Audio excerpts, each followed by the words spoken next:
Jóvenes, muy buenas tardes, ¿qué tal? Aló, ¿se me escucha, por favor? Buenas Sí, tardes, profesor. profesor, buenas Muchas tardes. gracias. Hay inconvenientes, un poquito lento el internet. Vamos entonces con nuestra clase de hoy día. En primer lugar, les envío las claves de esta semana, Semana de Inteligencia.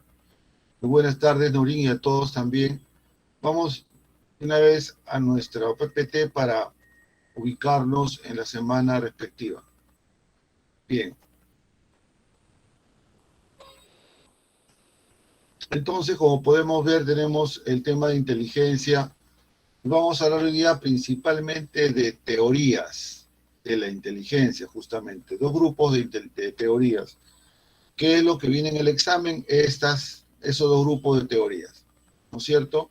Bueno, está un poco violento, pero vamos a lo nuestro. Entonces, vamos a ver dos grupos de teorías.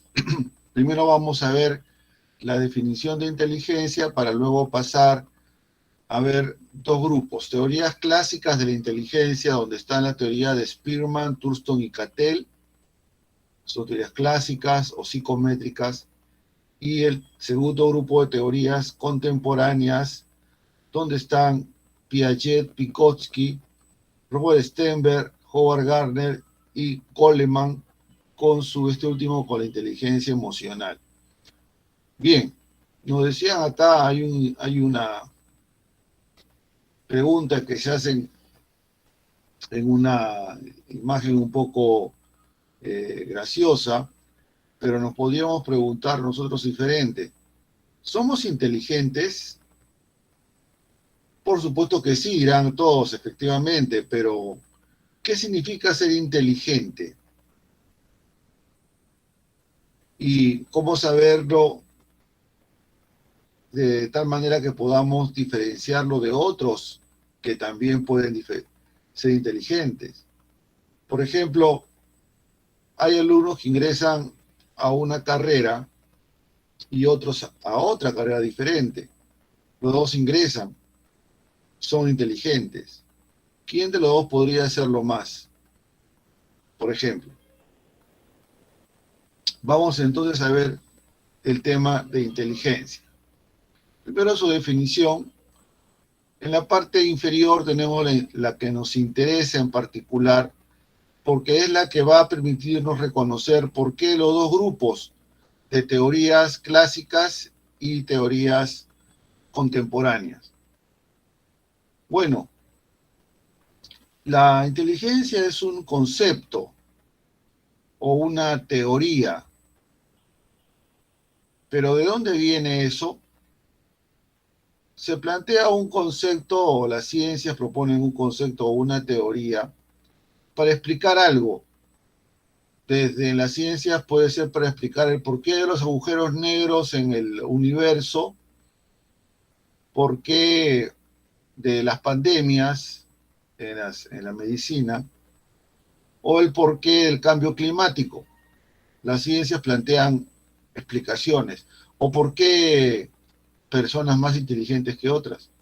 Entonces, en psicología, inteligencia corresponde a un concepto o a un constructo teórico que es sinónimo de teoría. Constructo teórico es sinónimo de teoría o de enfoque teórico. Y estos se plantean para explicar la competencia y la velocidad. ¿Para qué? Para adquirir conocimientos, para almacenar conocimientos y para aplicar conocimientos. A ver, entonces esto nos explica las teorías la competencia. ¿Qué es una competencia? ¿De dónde viene la palabra competencia? Se dice, tú eres competente para. ¿Tú eres competente para ingresar? Sí, pero podría haber quienes sean más competentes. Entonces, competencia significa tener capacidades, un conjunto de capacidades, y cada capacidad implica a su vez tener habilidades. Por lo tanto, se explica el por qué hay personas que tienen habilidades y otras habilidades, o destacan en algunas. Por ejemplo, habilidad verbal o aptitud con P, aptitud que es sinónimo de habilidad, aptitud, o aptitud numérica o matemática. Hay competencias, hay personas que no pueden entablar una conversación de forma adecuada, otras sí. Hay personas que tienen liderazgo, otras que no tienen tanto. Entonces, ¿por qué hay competencias en las personas? Y la velocidad para adquirir conocimiento y almacenar conocimiento y aplicarlo. A ver, voy a poner un ejemplo más concreto. Hace mucho tiempo yo tenía 2 cachorritos que me dieron, casi fallecieron, felizmente un veterinario los curó, ya rescatados, se los curó, comenzaron a crecer, uno era más gordito, con su pelo así más ¿no? peludito, y el otro un poquito más flaquito y pelo corto. Comenzaron a crecer y a crecer. Entonces yo quise enseñarles a coger el palito, les tiro un palito, lo cogen y regresan. Así estuve cerca de 2 semanas tratando de enseñarles esto. Bueno, en 15 días, el perrito más flaquito de pelo corto ya traía el palito y esperaba que lo vuelva a tirar para volverlo a traer. En cambio, el otro, el más gordito, tardó 1 mes en traer el palito. Lo que hacía era morderlo y morderlo. Después ya comenzó a traerlo. Pregunto, según nuestra definición de inteligencia, ¿cuál de los 2 cachorros era el más inteligente? Marca en el chat.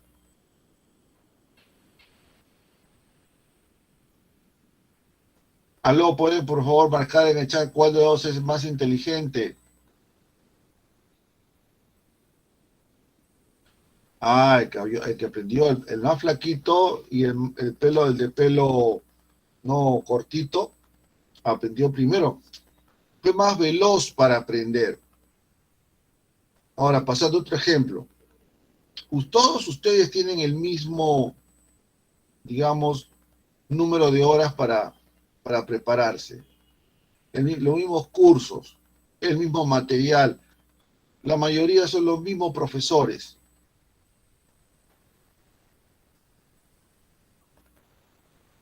¿Cuál sería el más inteligente? El que aprende más, el que tiene mayor puntaje en los exámenes, sería el que es más inteligente.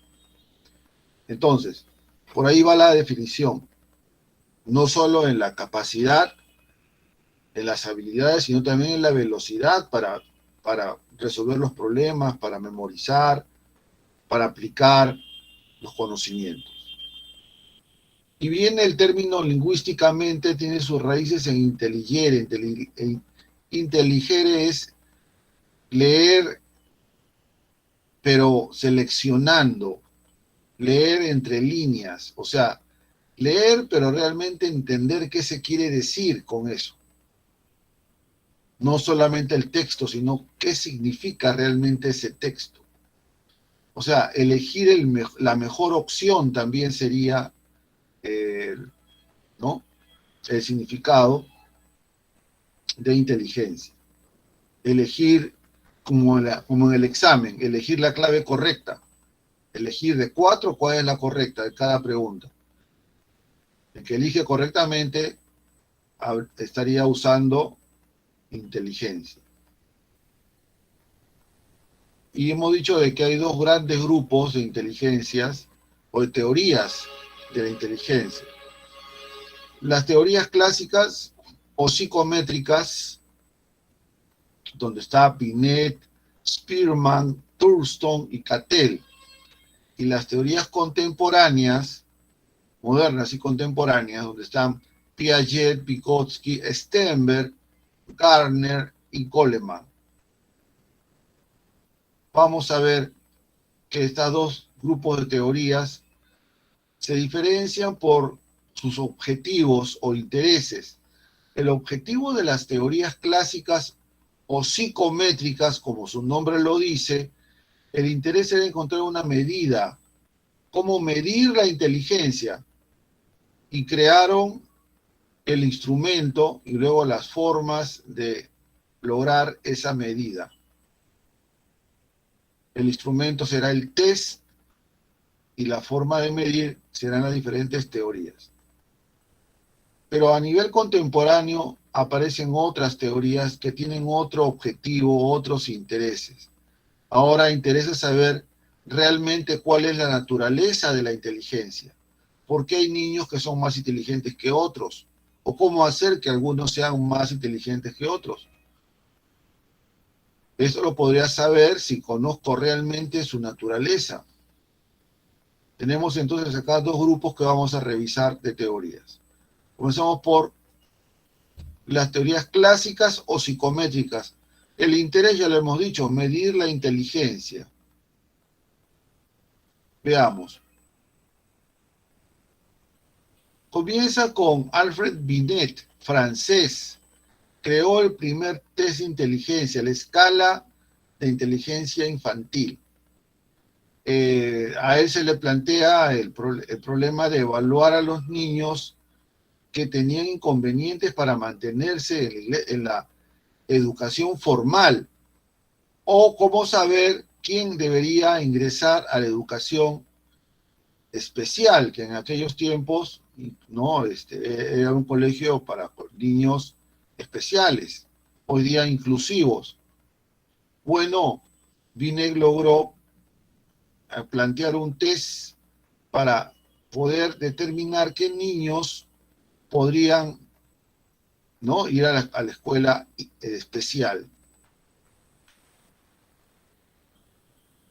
Así entonces lograron tener la forma Binet y Simon, su discípulo Simon, quien conocía de matemáticas y estadística, continúa el trabajo de su mentor Binet y junto a otros plantea el concepto de edad mental,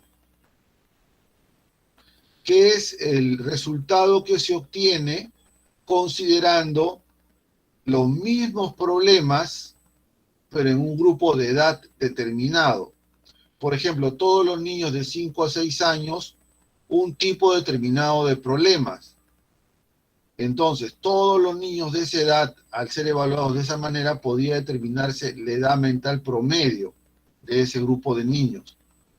O los adolescentes de 16 años, 16 a 18 años, en un test tipo Ingreso a San Marcos, se puede saber más o menos, ¿no?, la cantidad de respuestas que obtienen la mayoría de alumnos de esa edad.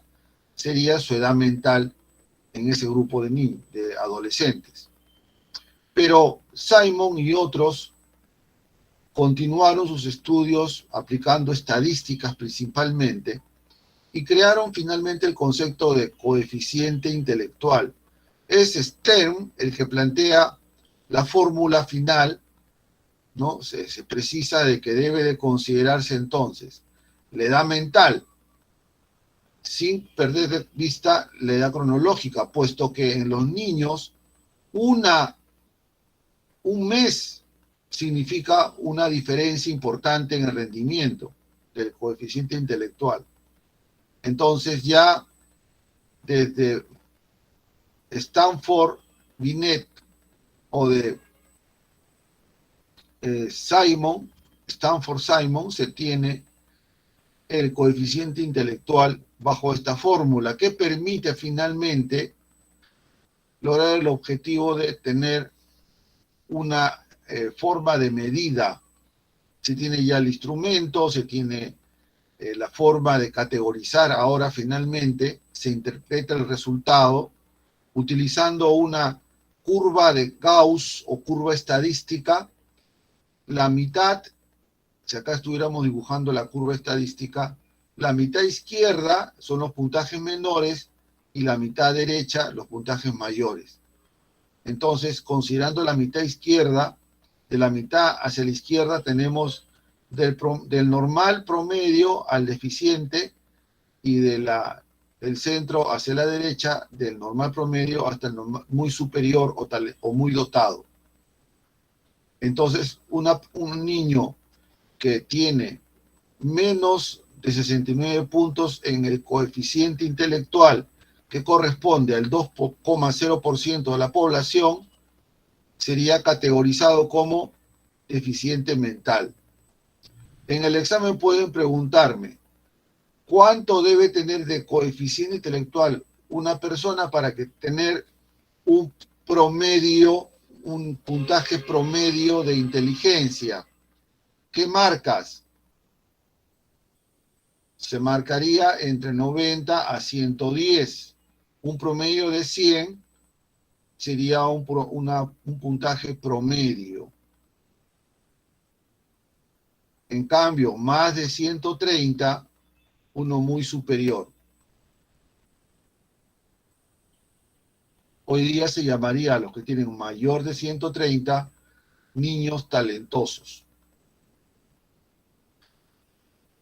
Luego vienen otros autores que, ya conociendo o teniendo los instrumentos, la metodología, los test y teniendo el concepto básico, que es el coeficiente intelectual, comenzaron a aparecer propuestas diferentes.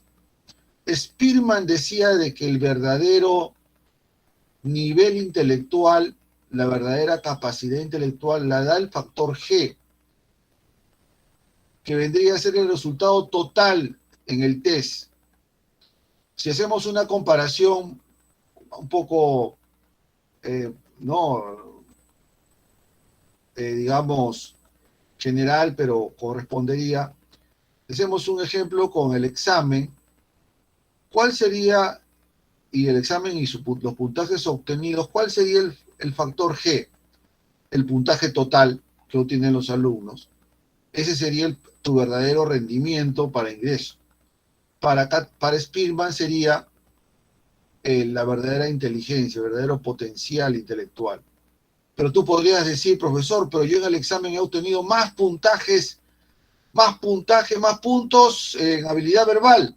Es cierto, pero para el examen eso es secundario. En el examen es el puntaje total para obtener la vacante. Lo mismo diría Spearman. Es cierto, hay personas que tienen un factor específico, de repente en matemáticas o en comprensión verbal, pero eso no es secundario. Acá lo que importa es el puntaje total, el factor G. La otra teoría viene de Thurston, quien propone algo muy parecido a lo que hoy día propone Howard Gardner con las inteligencias múltiples. La inteligencia son diferentes habilidades. Propone hasta 7. Thurston: habilidad espacial, rapidez perceptual, habilidad numérica, comprensión verbal, fluidez verbal, razonamiento, entre otras. Sí, 7 habilidades primarias. Entonces, no existiría para Thurston, el factor G no es la inteligencia, sino que cada persona puede sobresalir en alguna habilidad que expresaría su verdadera inteligencia. A esto le llamo habilidad mental primaria. Luego tenemos la teoría de Raymond Cattell, la teoría de la inteligencia fluida y cristalizada. Es una metáfora del río. En Estados Unidos y en otros países, el río fluye todo el tiempo. Y en invierno puede llegar a congelarse, a cristalizarse. Pero se cristaliza a cierto tiempo y en cierto momento.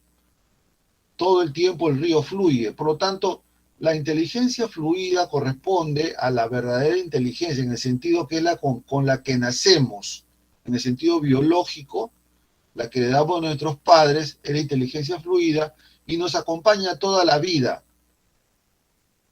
En cambio, la inteligencia cristalizada es el conocimiento adquirido, es la inteligencia que utiliza lo que aprendemos en sociedad y en el colegio.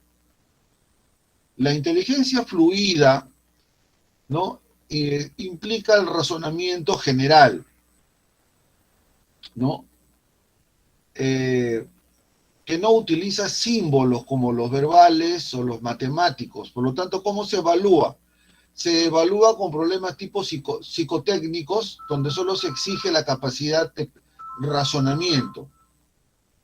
En cambio, para evaluar la inteligencia cristalizada, que se forma por la educación, sí se hacían preguntas muy parecidas al examen de admisión, San Marcos. Se hacen preguntas de razonamiento, de comprensión verbal o de razonamiento matemático, entre otros. Implica entonces un conocimiento de la educación. Los problemas psicotécnicos exigen solamente completar, juntar, encontrar, analizar patrones que no tienen que ver mucho con símbolos extraídos de la educación.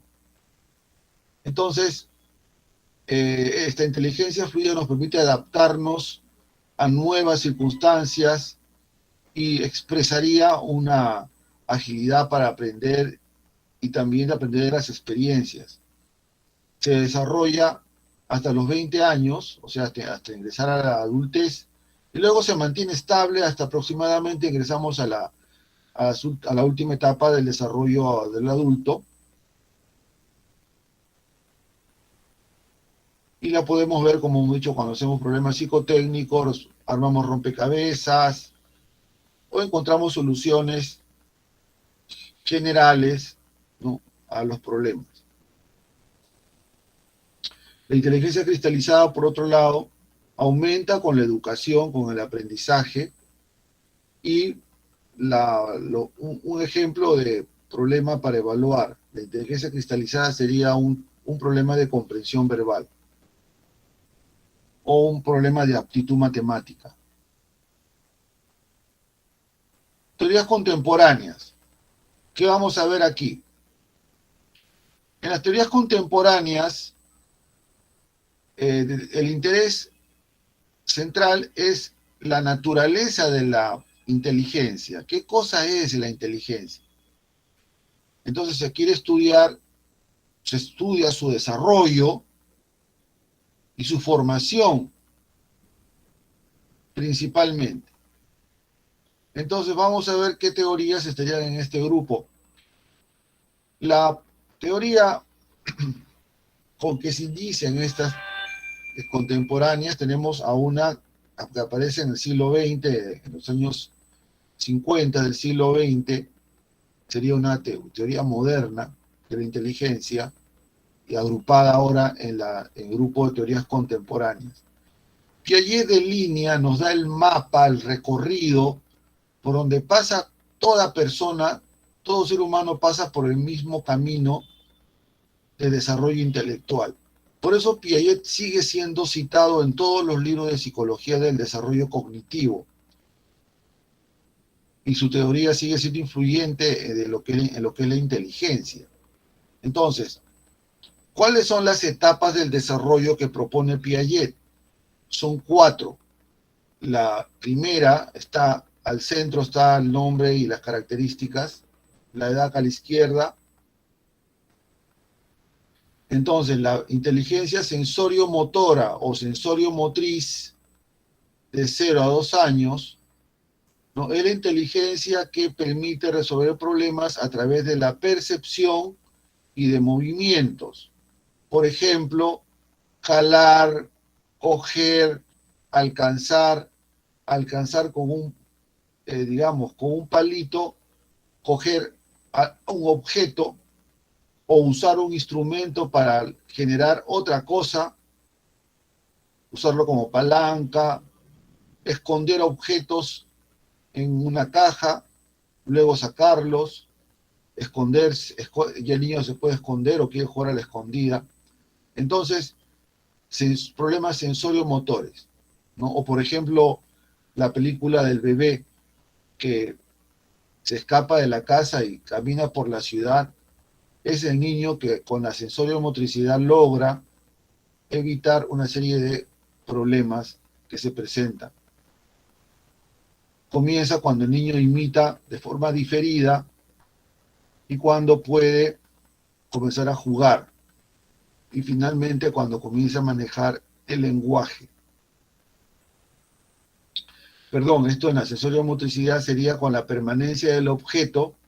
El niño ya imita Ojo, sensorio-motricidad es cuando el niño imita de forma diferida y reconoce que un objeto sigue en un lugar a pesar que no lo ve, permanencia del objeto, hasta los 2 años. De los 2 a los 6 aparece la etapa preoperacional, de los 2 a los 6. Como ustedes pueden ver, Piaget utiliza mucho el concepto operación, preoperacional, después operaciones concretas y después operaciones formales. ¿Qué es operación para Piaget? Operación es una actividad mental. La actividad mental propiamente humana es el pensamiento, base de la inteligencia. Entonces, el pensamiento propiamente dicho aparece en la etapa de la adolescencia, cuando el pensamiento se hace abstracto e independiente de la percepción y se pueden resolver problemas cada vez más abstractos y más complejos, como lo hace un adulto, por ejemplo, o un joven que ya ingresa a la universidad. Pero para llegar a la operación formal hay una la preoperacional de los 2 a los 6 años. Comienza claramente cuando el niño comienza a jugar. Los juegos se complejizan. Llega al lenguaje egocéntrico y después al lenguaje propiamente dicho, en la etapa preoperacional. Es la etapa de la representación de las cosas, por lo tanto del uso de símbolos, como los juegos o el lenguaje. Los juegos para Piaget son simbolizaciones, porque se representa la realidad con el juego. A nivel de los 7 a 11 años aparece la siguiente etapa de las operaciones concretas. De 7 a 11 años los niños razonan. Hay pensamiento propiamente, operaciones, pero el pensamiento solo puede razonar muy bien cuando observa el problema. Por lo tanto, tiene que ser problemas concretos, uno tiene que verlos, tocarlos, experimentar, por ejemplo, en el laboratorio, viendo las reacciones concretamente de los productos que utiliza, o recordarlo también, con precisión. Si no, no los puede resolver. Un ejemplo sería de que vayamos a un colegio a enseñarles a los niños de 10 años, ¿no?, la teoría de las ciencias de Thomas Kuhn, de la aparición de los paradigmas, o la teoría de la muerte de Sócrates. Pregunto, ¿los niños podrán aprender esas cosas? ¿Qué me dicen? Aló, ¿los niños pueden aprender la teoría de la muerte de Sócrates? A ver por el chat, ¿sí o no? Ah, difícil, no van a aprender. ¿Quién aprende eso? Y hasta se entusiasma el ingresante a la universidad. Primer semestre de filosofía, para los que ingresan a letras. Están con sus libros en los brazos, cargando ahí los libros de filosofía de Sócrates, de Platón, de Thomas Kuhn. Es el que tiene el adolescente, el joven que ya tiene pensamiento formal, abstracto. Deduce de pensamientos y de las deducciones de pensamientos saca conclusiones. Ese es el pensamiento formal, según Piaget. Entonces, pero estábamos en el pensamiento de 7 a 11 años, operaciones concretas. Por eso que el niño puede aprender muy bien la aritmética, pero podrá aprender la trigonometría difícil, o la lógica simbólica muy poco. En cambio, sí lo puede aprender muy bien a partir de los 12 años con la presencia de las operaciones formales. Características, la lógica abstracta y de razonamiento moral que implica no uso de valores, y eso ya es algo complejo. Entonces vamos a ver ahora otra teoría, es la de Lev Semyonovich Vygotsky, psicólogo ruso, con su teoría sociohistórica. Para Vygotsky, la inteligencia viene de la cultura a través de los símbolos. Entonces, es el resultado, la inteligencia, de la interacción social. La interacción social que el niño tiene, obviamente en su cultura, por ejemplo, en un colegio, le va a permitir internalizar los conocimientos que están fuera en la cultura, en el colegio, los internaliza en su mente para hacerse cada vez más inteligente. Eso es lo que nos dice Vygotsky. Y plantea su concepto de zona de desarrollo próximo o ZDP, que podríamos interpretarlo como una zona potencial, del potencial que tenemos intelectual. Entonces Vygotsky plantea trabajar en esa zona del potencial, no trabajar con las zonas de que el alumno o que el niño ya conoce algo, como haría la educación formal, ¿no? Es seguir sobre lo que ya el niño conoce, ampliarlo un poco, pero Vygotsky dice, no, tiene que trabajarse con el potencial. Así, por ejemplo, si un profesor ve que los estudiantes deben llevar, según el currículum y el libro, debe llevar células, pero el profesor ve que los alumnos comprenden o ya pueden comprender lo que es un tejido y un órgano, lo que hace el profesor vygotskiano es enseñarle lo que es tejido y órganos. Y en el camino van a comprender célula y otras cosas. Entonces, dicta la clase en base a la zona de desarrollo próximo, que podríamos decir es aquello que se puede hacer sin ayuda, porque tenemos el potencial para aprender, ¿no? En cambio, la zona fuera de la zona de desarrollo próximo está lo que ya conocemos, las cosas que ya dominamos intelectualmente, ¿no es cierto? Teoría todavía no puede hacer, dice, la zona de desarrollo es próximo y puedo hacerlo solo. Es la zona del potencial. Por eso es que Vygotsky dice, yo puedo hacer que un niño de 3 años aprenda cosas de un niño de 4 años, porque hago una serie de acciones y actividades educativas a la medida de ese niño para que logre aprender cosas, usando su ZDP. Ahora vamos a Stenberg. Stenberg plantea que la inteligencia está constituida por 3 partes. La unidad de 3, la inteligencia analítica, la práctica o contextual y la creativa. Para Stenberg, la inteligencia analítica es es la inteligencia de los conocimientos que obtenemos, por ejemplo, los que obtenemos para ingresar a San Marcos, del centro PRE. Conocimiento de matemáticas, de comprensión verbal, de historia, de biología, etc. Esos son mis conocimientos formales, donde puedo lucir una gran capacidad de resolución de problemas. Por ejemplo, los que ya son potencialmente ingresantes, tienen alto rendimiento en el centro PRE, destacan por su inteligencia analítica. Pero también la inteligencia tiene otra parte, que es la práctica o contextual. La inteligencia práctica es donde se destaca tomando decisiones. La persona toma decisiones con rapidez y con sensatez y con precisión. Eso es para Stenberg, la inteligencia práctica, la más importante de las 3, porque es la que garantiza el éxito en la vida.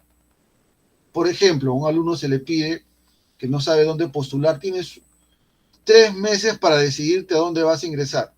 Pasan los 3 meses y todavía no lo logra, y es posible que siga así hasta 1 año y más. Ahí hay falta de inteligencia práctica. Un ejemplo concreto, ¿cuál podría ser?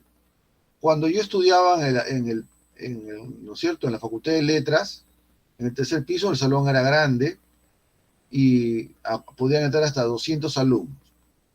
Y a veces habían conferencias, habían clases magistrales. y el que no ingresaba se perdía, no se podía grabar en esos tiempos.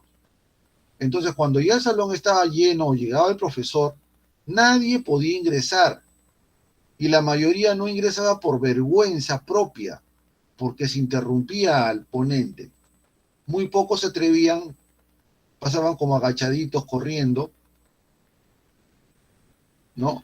Para que el profesor no vea que estaban ingresando al costado, doblaban rápidamente, ingresaban a las filas de las carpetas.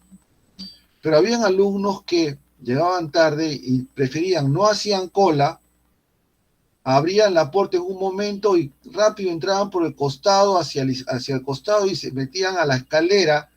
Como ya no habían asientos, y se sentaban en los escalones, que eran amplios. Entraban hasta 3 o 4 y había un espacio para subir y bajar. ¿Quién tenía inteligencia práctica?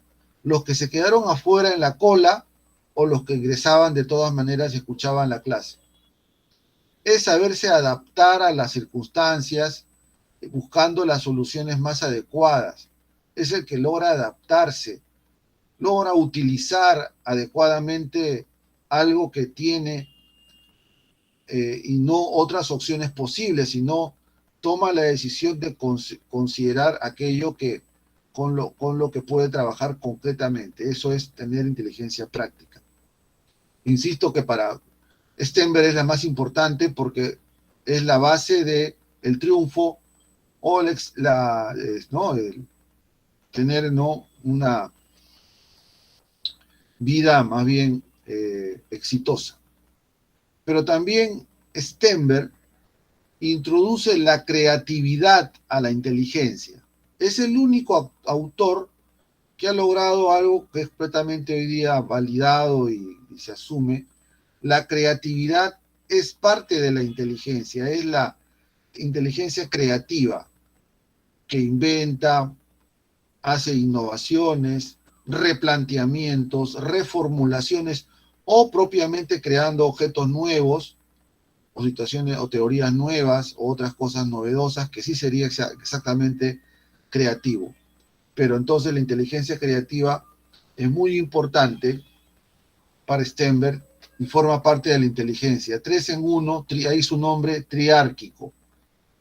La inteligencia múltiple de Gardner proponen que no habría definitivamente una sola inteligencia, como en el caso del coeficiente intelectual, sino más bien habrían diferentes inteligencias. Es muy parecida a la propuesta de Thurston antigua, pero eh, ya hay suficientes evidencias y muchos autores que han no solamente confirmado, sino están aplicando, sobre todo en educación, ampliamente la teoría de las inteligencias múltiples de Howard Gardner. Que es la inteligencia lingüístico-verbal, sería la que utiliza el poeta, el autor del libro, el literato. El lógico-matemático lo vemos en el científico, pero también en el ingeniero que resuelve problemas ingenieriles. La inteligencia musical es la capacidad de comprender, de escuchar música, no simplemente saber que hay algo que le llaman música, que son sonidos musicales, no, es comprender. La inteligencia musical es lo que hace que las personas diferencien ritmos. Hay personas que no tienen mucho oído musical y no diferencian mucho los ritmos, ¿no? Le encuentra sentido a la armonía, a la melodía. De allí hasta dominar un instrumento musical también, como lo haría Mozart, pero eso sería un extremo. La gran mayoría de la población humana que tiene inteligencia musical, lo que puede hacer es comprender el mensaje musical y por lo tanto, ¿no?, reaccionar ante ese mensaje. La inteligencia visual espacial es trabajar con los espacios, ¿no?, como lo haría, por ejemplo, un arquitecto que arma una maqueta. La inteligencia naturalista es organizar, clasificar el medio externo, ¿no?, como lo hace, por ejemplo, un biólogo, o lo haría lo que va a hacer un niño que va a ser, pues, de repente enfermero o de repente un psicólogo que organiza la realidad. La inteligencia sinestésico-corporal es el dominio del movimiento corporal, ¿no? Como por ejemplo un bailarín, como lo vemos ahí, pero también un deportista que puede patear una pelota y esta hace una curva y no pierde su velocidad. Y solamente con el movimiento del cuerpo logra hacer ese disparo. Ahora, la inteligencia interpersonal es la inteligencia de comprender a los demás, de llevarme bien con los demás, como un líder, como un empresario que logra hacer equipo con todos los empleados, ¿no? O como un político que, claro, no los corruptos, pero sí los políticos que logran ser representantes y la población o la gente dice, yo voto por él porque él me representa, porque logra entonces, ¿no? Empatía. Pero también la inteligencia intrapersonal es conocerme a mí mismo, conocer mis emociones y regular mis emociones. Por ejemplo, si sé que estoy enojado, no pasar a la ira, ni mucho menos, sino más bien regularme y buscar alternativas diferentes al enojo total o a la ira, y eso sería una inteligencia intrapersonal. Ahora, la inteligencia emocional de Daniel Goleman, que tiene un consenso muy amplio, así la mayoría de autores coinciden en que el ser humano ya no se lo ve solamente como un ser racional, hasta podríamos decir que es más emocional que racional. Y la evidencia es tan grande de que una persona que tiene inteligencia emocional generalmente tiene más éxito en la vida que aquella que tiene solamente inteligencia racional. Por ejemplo, una persona puede ser un gran ingeniero, no puede construir, obviamente, construir puentes que nunca se caen, ¿no? Puentes no solamente una estructura importante, sino también hasta bellos, es un gran ingeniero. Pero cuando llega a su casa, digamos, su perro no lo conoce, su propio perro lo quiere morder, discute con sus hijos, discute con su pareja y todo el tiempo para discutiendo. Ahí tenemos una persona que no es inteligente emocional, ¿no es cierto? No hay habilidades sociales. Entonces, la inteligencia emocional está conformada por la autoconciencia, que es el conocerme a mí mismo, conocer las emociones. En este momento estoy contento, estoy un poco de repente cansado, estoy sobre atento en algunas cosas, reconozco mis emociones, ¿no? Y luego puedo regularlas. Si sé que algo me estresa, puedo hacer algo para evitar eso. Sé que algo crea un enojo, en mí busco una solución para evitar llegar a otro aspecto. Regulo mis emociones. Y por ejemplo, también tengo empatía. Puedo ponerme en el lugar de las personas. Eso es lo que hace un líder. Por eso es que las personas eligen a su representante en un condominio, en el barrio, en el salón de clases. Eliges a un representante porque él te comprende. Tú dices, yo voto por él porque él comprende mis problemas, sabe conversar conmigo y encontramos soluciones en común. Es tener empatía. Por eso se le elige. Y también puedo automotivarme cuando tengo problemas, ¿no? Puedo continuar el camino. Salgo mal en un examen, el siguiente salgo mejor, pues voy a mejorar porque ya sé qué debo hacer para mejorar. Tengo mi automotivo, que también es inteligencia emocional. Habilidades sociales, saber conversar, saber plantear una conversación y mantenerla, pero también, por ejemplo, es llevarme bien con la gente, ponerme en su lugar, son habilidades sociales. Conversar, dar mi opinión sin ofender a los demás, facilitar la comunicación en el grupo, esas habilidades sociales. Ese conjunto entonces de habilidades conformarían lo que llama Goleman inteligencia emocional. Entonces, ahora creo que podríamos pasar a unas preguntas. ¿Tendrán preguntas, jóvenes? Escucho entonces preguntas. ¿Alguna pregunta?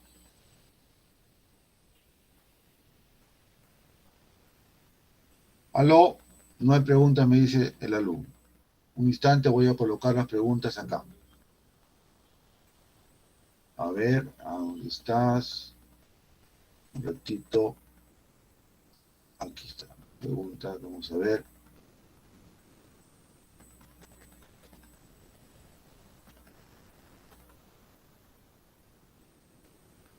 Vamos a las preguntas entonces.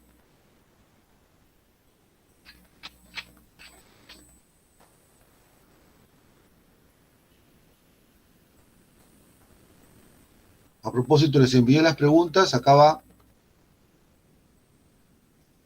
Ya está. Las copié y se las envío. Ya está.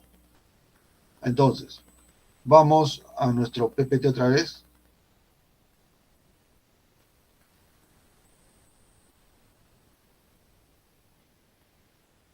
Entonces estamos viendo las inteligencias. Para ahora vamos a ver una práctica. Para Piaget, la inteligencia está relacionada a un conjunto de etapas asociadas al desarrollo. Identifica el valor de verdad de las siguientes afirmaciones relacionadas con la etapa de operaciones formales. 1. Se presenta una lógica personalizada asociada con la fantasía. Digamos, esto es lo que hace el niño, ¿no? El niño juega al doctor, juega a lo que ve hacer con los adultos, ve el televisor, juega que es un superhéroe, y eso no es una característica del pensamiento del adolescente que tiene operaciones formales a partir de los 12 años. Entonces es falso. Podría ser B o podría ser C. 2. Permite llegar a más de una deducción válida relacionada con un acontecimiento. Permite llegar a más de una deducción. Ocurre algo y veo posibilidades. Sí, esto perfectamente encaja con el pensamiento del adolescente, que razona y hace deducciones. De ahí que Piaget le denomine pensamiento, ¿no? Hipotético deductivo, porque puede llegar a plantearse justamente situaciones y deducir qué puede ocurrir. Por lo tanto, la 2 es B. La B es hasta ahora, puede ser la B, la clave B. Vamos con la tercera para confirmar. La conservación de la materia y la reversibilidad todavía no están presentes en esta etapa. Es cierto, la conservación de la materia y la reversibilidad corresponde al periodo preoperacional. Por lo tanto, es falso. B. 3 no corresponde a la etapa preoperacional, operaciones formales. Por lo tanto, marcamos B. Vamos ahora con la siguiente pregunta. Después de la Segunda Guerra Mundial, el gobierno de los Estados Unidos decidió evaluar el nivel intelectual de sus soldados. Los resultados de las pruebas impactaron a las autoridades, al enterarse que varios de los militares eran considerados deficientes intelectuales. Este caso ilustra el estudio de la inteligencia desde una perspectiva. Hemos estudiado hoy día de que las perspectivas de la inteligencia o las teorías se organizan en dos grupos, las psicométricas y las contemporáneas. Por eso podríamos decir que la C podría ser la clave, porque no están contemporáneas. Pero si vemos más de cerca, dice evaluar el nivel intelectual. Evaluar el nivel intelectual es el interés de las teorías psicométricas, como en el caso de los soldados. Su interés es evaluar la inteligencia, entonces tenemos la clave C, psicométrico. Y después tenemos Yuri Nosorov, fue un científico ruso famoso por haber decodificado el alfabeto fonético de los mayas. Mayas son una cultura, ¿no? Mexicana. Para ello comparó este alfabeto con otros, logrando establecer un patrón fonético que le permitió traducir uno de los textos más famosos de esta civilización. En este caso, se evidencia la puesta en práctica del tipo de inteligencia que Stenberg denomina. A ver, para hacer todo esto, ¿qué tiene que tener, qué aplicó el científico? Su creatividad, descubrió algo en el sentido de ser creativo, digamos que sobresale con un descubrimiento, pero no utiliza necesariamente la creatividad para hacer todo este conjunto de actividades como el patrón fonético, y compararlo implica conocimientos. Por lo tanto, utilizó más que la inteligencia creativa, utilizó la analítica.